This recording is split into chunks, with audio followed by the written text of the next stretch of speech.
Welcome back, guys. We're speeding through today. Already on our third match of the night will be Stats versus Bjol. Rank 1 in SSL Premier Season 2 versus Rank 10. How far Bjol has fallen this season. Indeed. It's a tough season for him, man. And, you know, the cool thing about Bjol, though, he's only actually lost 2 series 0-2. The rest of his series, he actually took a game. So every other series he played went to game 3, which means he didn't get dominated. He doesn't have the terrible negative indicator that SOS had, for example, last season. He's definitely outperformed him. Yeah. So it's just finishing the series, he's struggled so much. And in Legacy of the Void, Stats has by far been the better player. 16-5 head-to-head. Stats a GSL champion. Bjol failed to make finals. And only a few hearts for this player. Has been so emotional. He's been in 2 SSL finals. He's been in a GSL final as well, but has not ever been able to crack the finish line and take the prize. Has never won a domestic Star League title, and it's not going to happen this season either. Yeah, they're talking a bit in chat. Nothing too much going on there. But yeah, I mean, it's pretty obvious to everybody who's watching and has been paying attention. Even if you're not paying attention, you can look at their scores so far for this season. Stats is the big favorite in this matchup. He only did lose to Deer and to Maru. The Maru loss was a surprise because Maru was sitting in the middle and he hadn't really been doing too well against Protosses, so we thought Stats would take it, but a crazy Doom drop at the perfect timing was what allowed Maru to take game number 3 away from Stats, and which is really what makes this whole group even that much more interesting, because Stats is down with the rest of them at 6-2. That's right.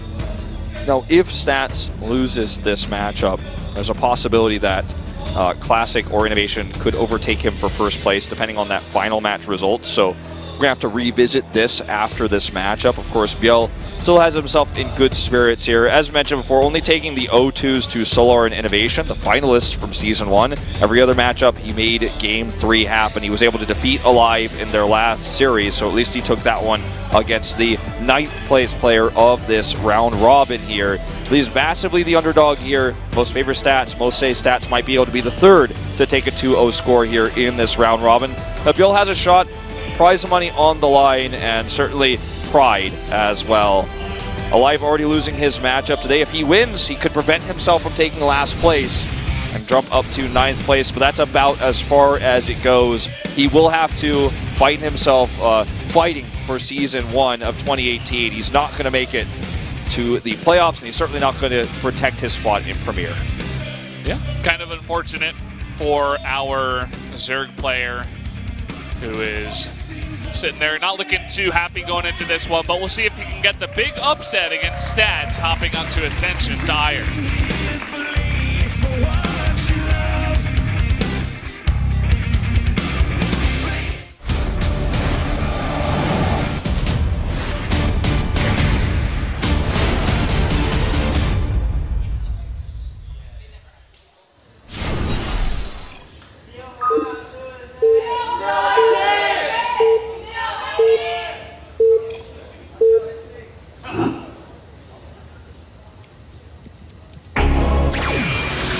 Fly Better Fly, Jin Air. Up in the top left, this is the yellow Protoss from Splice. It is Stats.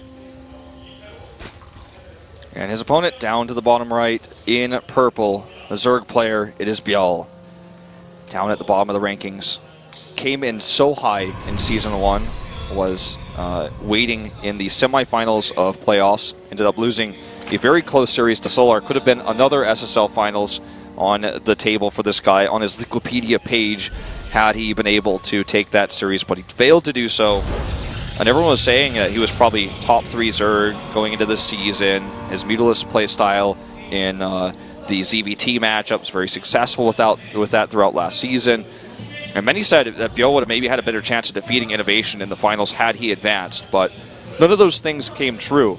And it just feels like momentum has shifted so far away from this player right now. And we haven't seen a drop like this since Maru in the Kespa Cup back in 2016, or perhaps the fall of Zest in Season 1 of SSL. Just a really uncommon thing to see someone who was placed so highly fall so far. Yeah, and it's kind of interesting to see the timing of it as well. You know, you think about Zest, who has to leave KT, the team disbands, and then he's on his own, and then he's like, okay, I'm going to focus on other things. Perhaps StarCraft 2 isn't my main focus. And it's very obvious when we see him play, right? He's getting destroyed by players that he would easily have 4-0'd in a best of 7 last year. But for Biel here, it's like he does so well in Season 1, comes into Season 2 and gets wrecked. What happened in the interim? What was going on that made this actually happen? You were talking about how a lot of the matches were close. Perhaps it's a mental thing, like a mental block that he can't quite get through. He only won his first match against Alive last week, as you were talking about. Before that, he was 0-7. So important for him if he wants to get that get away from that 10th place spot, that he won at least that one. So Alive was also able to take 2 matches. I think it may be a mental block.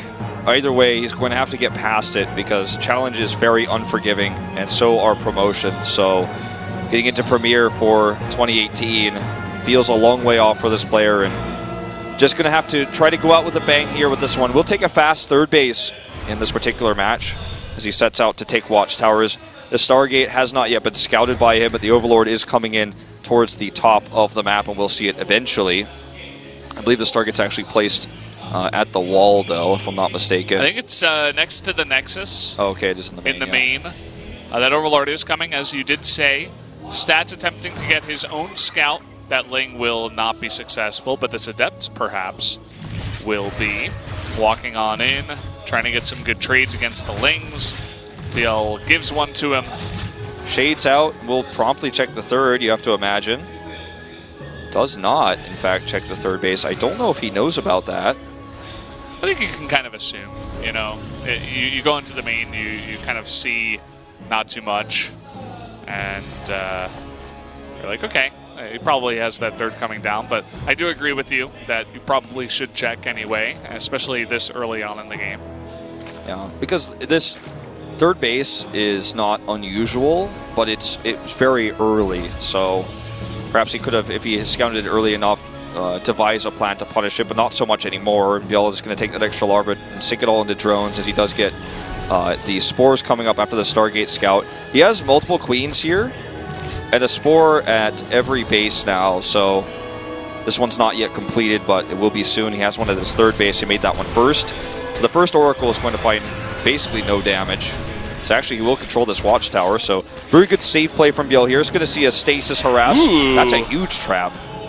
Just didn't see it. That's 11 drones trapped in that Stasis. We used to see that all the time for about, well, I say all the time, it was happening for like 2-3 weeks. It's because people, after it happened so often, they knew to look for it, and so they were always ready to pull and just get only one of their drones trapped. But if you're just not expecting it, you kind of forget, oh yeah, Oracles can still do that. And Stats definitely taking advantage of Biel not looking in his main at that exact timing. Yeah, I think he was definitely looking at the Lings that were attacking the Adept on the Watchtower. So even though he got that positive trade, wasn't the better one in the end. We'll see if he tries to do this again or just tries to micro around the spores. Looks like that's going to be the case. Only gets a few drones, but hey, little mistakes add up, little kills add up. Charge on the way back at home with the third base and +1. So let's see what his plan of action is here yet. There's the Templar Archive, so I've expected this one, the Zealot Archon attack with charge. Can hit very strong, very early, and it's very much resource efficient. It's kind of funny to say this, but anyone who's ever done this build or has ever made a Zealot Archon composition lets you know that if you have 3 bases, it's so easy to build this comp. You just spend all your gas on Zealots, or sorry, all your gas on Archons, all your remaining minerals on Zealots. It's very easy to build, it's very efficient, it's very powerful. It's very tough to identify as well when you don't have Overlord speed and there's Phoenixes clearing your Overlords away. This Overseer is so important now. Sees the Templar Archive, so that will give him all the info he needs. Saw everything. I mean, he even saw the Warp Prism coming out, so he knows even the angle at which it's coming towards his base. And Biel has done a good job. He's only taken about 7 drone kills in total, but outside of that, there really has not been any other pressure up until this point in time. So he's hit a nice, healthy number of 59 drones, and he should be able to defend against this. He got that scout, as you were mentioning. He knows what kind of build he's going up against, and he can prepare in time. Yeah, let's see how many banelings he makes. He made the baneling nest, but I don't think he actually really made any of those. So looks like he just wants to rely on Hydras alone, which is difficult to do, but when you have enough of them, they just kill the Zealots before they can really connect.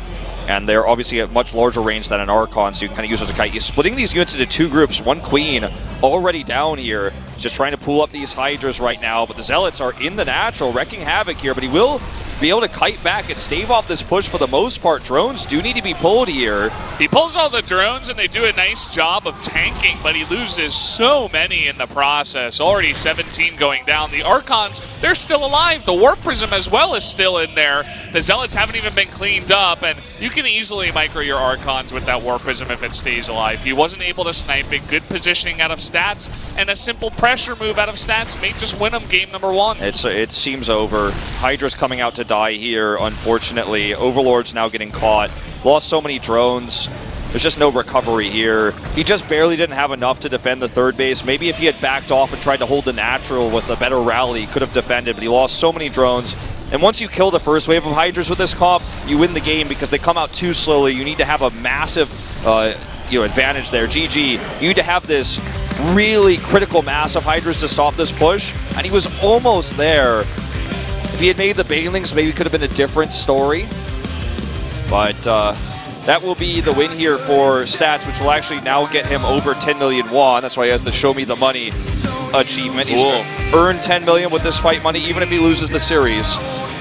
Which is about $10,000. I'd say with recent exchange rates, rather, perhaps 9,000 around there. 8.5 to 9, I'd say right now. Yeah. It's a lot of money. It's a lot of money. In a couple of seasons that he has come in here with. I think Innovation is on top because he did win the first season. Yeah. You know, I'm talking about 2017 here. Right now, Stats is on top of everybody in rather in Season 2, tied with Classic right now. I had the stat.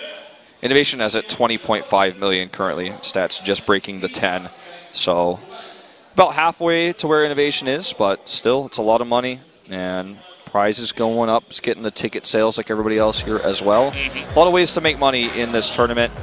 Stats dominates. As you say, an early pressure push ends the game. Biel thinks he can defend, thinks he has enough Hydras, and when I looked at it, I thought, okay, he might just barely have enough. Doesn't have the Banelings, but the Zealots hit his natural, stopped some of the rallies from coming in. And it's a stomp already. Stats could just smash him here and take the 2-0. Feels likely, to be honest, Valdez, at this point. Bill not so happy about this one. Having a friendly banter in the chat, at least. Yeah, well, guys, the game is ready. Let's jump into Newkirk Precinct and see if Stats can close this out. I'll always be the one to watch you fall apart and try to keep it together.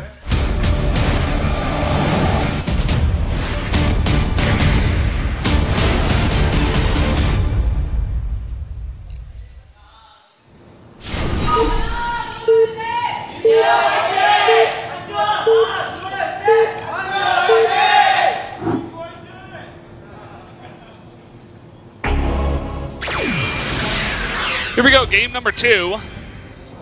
Down here in the bottom left, the big favorite crushing. In game number 1, it is Stats looking to grab first place.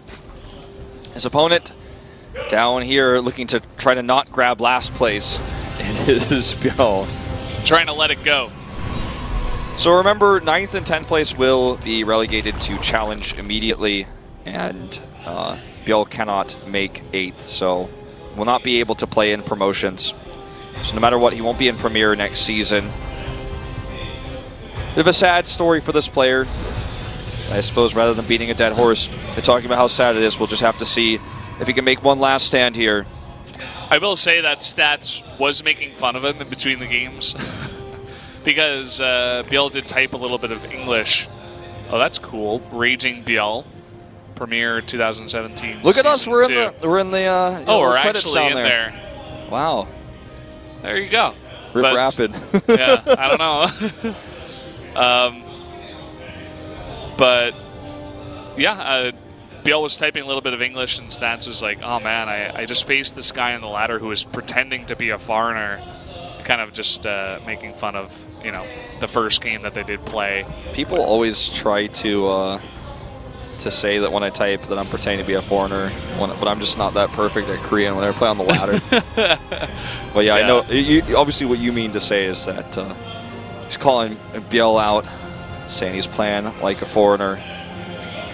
Biel, of course, did play overseas back in, I believe it was 2013 in WCS America. And I believe lost to Pig Baby in that finals. Another finals loss for this player who's always on the cusp of greatness, but has never been able to crack through the finish line with a golden trophy in hand. So this is definitely an Oracle map. We saw Oracles in Game 1. It's the meta, no surprises. Of course, we're going to see Oracles, but look at this pylon placement, already tells us the story. And there you go. Ooh, big surprise. Nobody knew it was going to happen. And then let's see what Biel does to defend it. Last time he had really good spore placement. He did obviously make the one mistake of not dealing with the stasis ward that was being planted there. It was just looking elsewhere, as you were saying, last game. Yeah, and, I think it was that on top of the 7 drone kills, plus the fact that after the 7 drone kills, Biel droned up to 59 drones. At the end of the day, definitely was a little bit too many. Like, even if he hadn't lost those 7 drones, would have been way, way too many if you think about it. Would have been up to 66 trying to hold off an attack like that. Definitely not going to work out. Well, the Ling Scout is denied. The Overlord Scout is about to see the Oracles, but you can already reasonably assume that it is going to be an Oracle play. This Adept kill list currently, but just got an extra Scout in the main. We'll check the third base this time. Yeah, does get the Scout. And Biel, actually, he started Overlord Speed. I don't think he finished it. I think he canceled it upon seeing the Stargate because he knows he doesn't necessarily need it anymore. But actually didn't see the Stargate, so I guess just canceled it in general to save money. And we'll go into this Evo Chamber now. I mean, again, as we were talking about, you can reasonably assume it's a Stargate build on this map. But as I say that, here comes the first Oracle. No Spore Crawlers. This one's a little bit late. That's like a safety Spore. But oh, the Queen's leaving too. As he's seeing everything in the main, he's like, okay, I just need to put this down just to be safe. But the one place you must 100% put it down is in the main, especially when you only have 1 Queen. Finally, a second one comes in, but that will be a free 4 kills for this first Oracle. And the Overlord still hasn't seen anything. Yeah, he went a bit in terms of tech. He went north there, above the Stargate. Glaives are on the menu here. Didn't even see the Twilight Council. I know. Warpgate's finishing now. See how many gateways Stats adds with this, because I don't think he's going to take a third base immediately here. This will actually supply block Biel, and he hasn't started an Overlord's just now done that. This just feels like... This is the face of a broken man. Yeah. I mean, we have to just sit back and be sad about it, I guess. It's been a tough season after such a dominant season from this player last season. Motivation is such a big factor in how well players perform, and Stats has a sponsor. He's on the team. He's got a new teammate in TY. Has Solar there as well.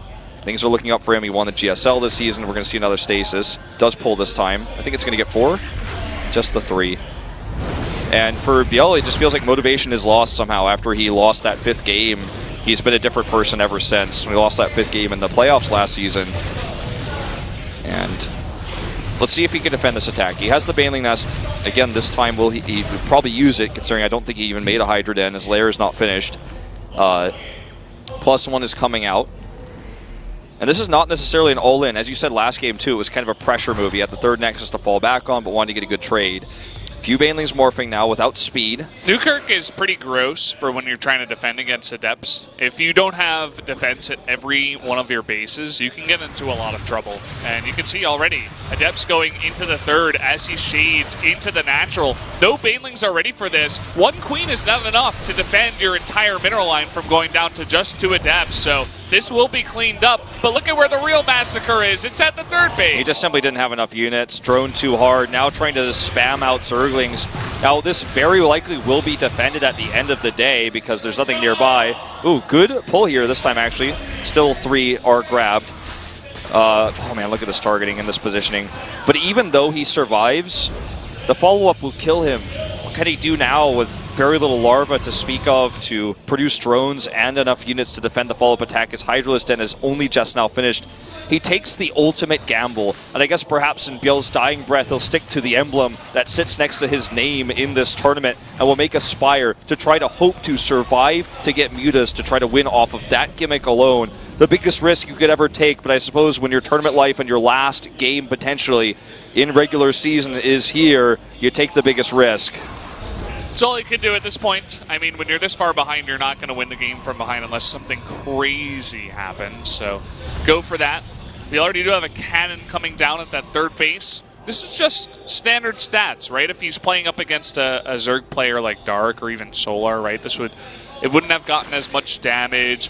The other Zerg would probably be putting up a fourth because he knows he held off that pressure. He'd be droning up, getting that tech out. But as it stands, just one or two mistakes happen in the game and the Zerg gets so far behind. It's kind of what we see when foreigners first come over to Korea, you know, where they get like totally trashed by a Korean and we're like, oh, it was just a couple of mistakes, but it did way too much damage and, well, now you can't really come back from this position. At this level of play and mechanics, you just really can't. Bjell made all these lings in panic. Remember when I said he was spamming them out back then? They did allow him to defend, but then they couldn't do anything else. And in fact, he almost pulled a no-regret move. Everyone remembers no-regret in the GSL, overextending with his lings, getting force-fielded. I think it was against Hero, actually. He almost lost all his lings to a force fields at the natural. Keeps them alive and is desperately making that Mutalisk switch now. But there is a Stargate on the field. Remember, Storm is almost ready, and Photon Overcharge is one hell of a defensive tactic. Let's see if the Mutas can find anything here. The Prism is not going to be found by the Mutas. It's actually this Prism that gets caught, in fact. But the Mutas have been scouted. Let's see how he responds. Starting Photon Cannons and Stalkers back at home. You got to do what you got to do. This needs to do so much damage, and I just don't see it doing so. He's only got 7. It's only 7 Mutas. He's going to come in here, and he can't even take the fight straight up against the Stalkers just yet. He's looking for an angle. There's one overcharge. Looks like the Mothership Core wasn't necessarily in position. Was sitting here at the third base. High Templar do have Storm. Obviously, where he chooses to storm is going to be very important. Doesn't want to storm his own probes. Guardian Shield used again just to try to buy time. Ooh, that Archon shot is painful. He's not actually making more Mutalisks back at home. He's just transitioning. Looks like he misplaced his hatchery just for a second. He's just trying to use these Mutas to buy time, as you say, to get these bases up and online to make the further tech. But now he's struggling with his hatchery even behind the fourth base of stats. These Mutas not doing much in terms of damage. Looks like he might just Hail Mary onto these High Templar. Nope. He's trying to find a way out, but Stats is doing a good job. Okay, he tried for it. There was that Hail Mary thought, but at the end he will run away, or fly away rather. And the Phoenixes are on the chase. We got another couple of these Zealots coming in. These Mutas will be non-existent in a couple of seconds. Yeah, he baited these Phoenixes out, which aren't going to be too great. Zealots look like they were cleaned up, or about to be cleaned up. Not sure if those are the same Zealots there or not, by the Banelings. If they run them in again, they definitely will lose them. In fact, already found here. Prism will get shut down by the remaining Mutas. Force the Phoenixes out of stats, which stats doesn't really want for the rest of this game. Can now try to use them for very limited harass and chasing down Overlords. But the keys here are that Stats already has the Psystorm to deal with the massive Hydra Bane army that Bjell is building. He's got tons of High Templar. I mean, I don't even want to know how many he's got. Fourth base is up. And because of his economy deficit that Bjell was in, he had to use all of his gas on Hydras. I mean, he really doesn't have many Banelings at all. He's morphing some right now, but they're all going to get canceled here. Another Storm coming down to force that cancel. In total, it looks like Bjell will come into this fight with 7 Banelings. There were 8 High Templar, so more High Templar than there were Banelings to start it off. He made a few Archons, it's now down to 6, but he has so many Storms available, so much gas available. Now that fourth base is up, he's got 8 Assimilators mine. Look at this. This is a pitiful attack. It's going to be the last attack for Bjell potentially in this regular season. The Storms are good here. There's not a lot of ground units here for Stats, but it doesn't matter. Storms will win out. And now we're even seeing a run by over here. This is the end of the season for Bjell. Stats is going to take the lead. Very high chance he takes first place in this round robin as well, as the last units crash in. That is going to be the end of it. GG. Stats with the 2-0. Will be on top for now. We'll have to see how Classic does against Innovation later on tonight, but definitely the win he was looking for. Whereas Bjell a sad one for him there in the end, but definitely a bit of a mismatch as it was number 1 versus number 10. I actually think he just guaranteed himself first place because even if Classic beats Innovation, Stats beat Classic and they'll be tied at +9 even if it takes the 2-0 score. So because of the direct comparison, sit down. They don't listen to us here. I know you've been away for like 2 weeks, like assuming things have gotten better. It hasn't, Wolf. So if I'm not mistaken, let me confirm. Okay, he's 2-0'd Innovation and is also 2-0'd Classic. So he is in the finals. He just guaranteed his final spot with the 2-0. So he makes it. The GSL champion this year, made it to playoffs last season. Now he's got an SSL finals under his belt. Could be the second player ever to be a GSL champion and an SSL champion along with Classic. So very exciting stuff here for Stats. Yeah, it's a big win for him. I hope he does very well. The real question now is who is going to make it to face him at the end of the day. We still need to figure out who else is going to make it into playoffs first. We have so much competition for this guy. Classic, Deer, Innovation, and Dark still waiting to get into that fight against Stats. But let's have a quick interview with our winner and finalist here for Season 2. Our first finalist, it is Stats.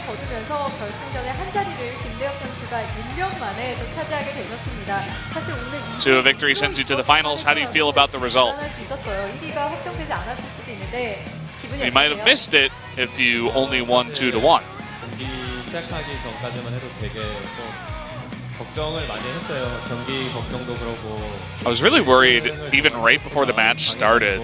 꼭 2대 0으로 이겨가지고. I was very desperate. I really wanted that first place.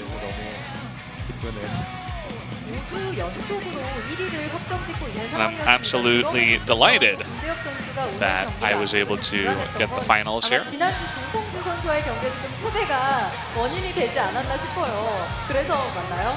네, 맞아요. 그 홍주전도 정말 Your loss to Maru last week could have been a big concern for you coming into this one. 좀 빨리 1등을 주고 싶었거든요. 네. Said Maru definitely prepared well against me, and I wanted to defeat him last week so I could just make it straight into the finals, but didn't work out. He prepared a lot harder this week against Biel. Very straightforward match for you versus Biel. You used a lot of overcharges against the Mulisks. Did you plan that SimCity out? That's a reaching question. That would be some next level stuff. He says he thinks it's a lot of practice. It's a result of a lot of practice, having that kind of SimCity. And it's kind of a habit to place my pylons in that kind of manner, just very spread out in order to catch stuff like that. Stats, is there someone you would like to face in the final?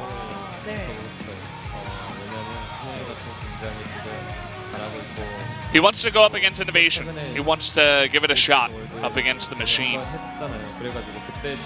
He's a great player, and he recently won GSL versus the World, where I fell victim to him. So I'd like to sacrifice Innovation in my victory this time around. Final words to your fans. Thanks for cheering for me today.